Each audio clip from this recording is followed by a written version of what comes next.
New Year's has just passed, and I'm sure you've seen a lot of the memes of like, oh, New Year's resolutioners going to the gym. They go to it for one day and they're never to seen again, or never to be seen again until like the next year, the next New Year's. I'm sure none of you want to be that kind of person where they set out to do a goal, but they never actually stick to it. They never actually continue to grind towards what they actually want to achieve. And the reason why all these New Year's resolutioners give up so fast on their goals of like actually achieving that body and continuing to go to the gym is because they don't really mean any of the goals they set. Like any of the goals they set during New Year, it's only really because New Year's is around.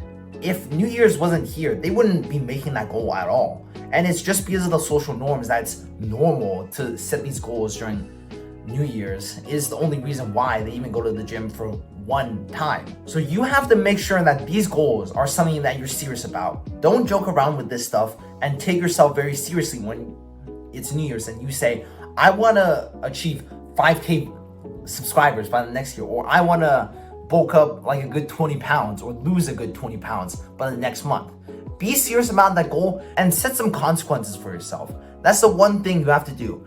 Make it so that it's not something you can just take your time with and there's no necessity in it. Make yourself kind of feel stressed and pressured about achieving this goal. Give yourself a time limit of achieving a certain goal. So you can't just sit there and not do anything. You have to actively take action to avoid those consequences. And that's what you really need to do. So in this video, here's how you can stick to your goals.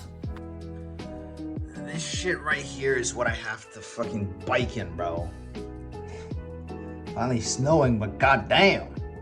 To make your goals have some kind of necessity and have some like pressure on you to actually achieve these things, there's two ways I would typically go about this. And the first way is to have someone else hold you accountable. Have someone or tell someone about your goal and what you want to achieve and ask them to like watch you to continue working towards this goal and see your progress as it goes, and put something on the line as well. So if you're trying to achieve, I don't know, like if you're just trying to lose a couple of pounds, maybe 10, 20 pounds for the next few months, right? And you tell one of your friends, put some money on the line. Like say, I'm gonna pay you $250 if I don't achieve this. Like make the consequences something bad enough where it's not devastating, right? But you still really don't want to achieve it, or you still don't really want these things to happen. So your brain's gonna constantly think about like, oh, we gotta do this every day so we don't lose the $250. And what you're gonna find is that you're gonna start being more consistent. The early days are gonna be a lot harder because, well, you're just starting out the things, right? But as you start doing this, and the consequence is what gets you started initially, but once you get rolling, you start building the habit of like doing this day by day, and you don't even need the consequence by the time you're a few months in, and you can just do this day by day, and it's that actual habit that you built. And the second way you could go about this, it's very similar, but it's kind of different. But have like someone to do this goal with you during New Year's, or if you're trying to do anything at all. It's not just like your New Year's resolution, right? It can be applied to anything, but you just pass by and I'm using this. But if you're trying to do anything, have someone to do it with you. Because if you have someone else to do it with you, a lot of the times, if you don't feel like you're gonna do it, ask the other person, do you want to do this? Because we tend to fall under peer pressure quite easily. If someone else says we want to do this, we're probably going to go do it with them, right? We don't want to be alone. We don't want to be losers. We want to be around people who want to be socially active. And so if you have someone else around you and they're going to be doing the same thing with you, if they say yes, you're probably going to say yes too. And it's just going to make you a whole lot more consistent. You have someone else to do it with you and hold you accountable for actually going on to do these things every single day. And those two things are the only things that you really need to do. You can combine them even. Have an accountability partner and have them like set a consequence for you. Both of you exchange your goals like, oh, I want to lose 20 pounds. I want to gain 20 pounds. If neither of you achieve it, you have to give each other $100 and you just go to the gym together every single day. And it's just a nice experience, you know. You have someone else to be there with you when you're at your lowest, and you can bring them up when they're at their lowest. And it's just a really nice way to grow with someone else.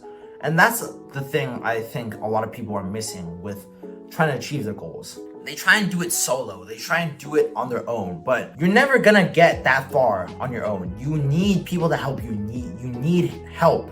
You're gonna have to ask people to do something for you. You can't just do things every single day, or else you're gonna burn out and you can't continue it like this.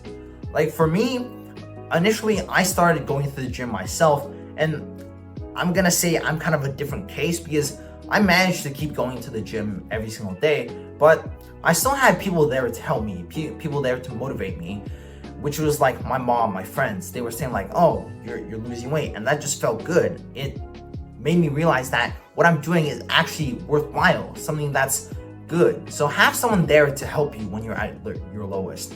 And that's the one key thing I think a lot of people are missing. Just have someone there for you that you can talk to, someone that brings you up when you're lowest, and someone that just motivates you. Have that guy. Now with this video, I'm so damn tired. I recorded this video right after a fucking devilish arm day. The arm pump was crazy. I'm gonna put a picture up if you want to see it. But my triceps were fucking juiced. Oh boy. And also hit legs on the same day, which were... You might think that's a little weird, but if you really think about it, if you have the worst day and the best day on it, if you have the worst exercise group and the best exercise group put together, they kind of cancel each other out, and it makes leg days not so bad, but kind of makes arm days a little bit shittier, but it's still better than hitting leg day all alone. I want to eat too. I'm kind of here. All right, so this shit that needs to be done. All right, give me a kiss.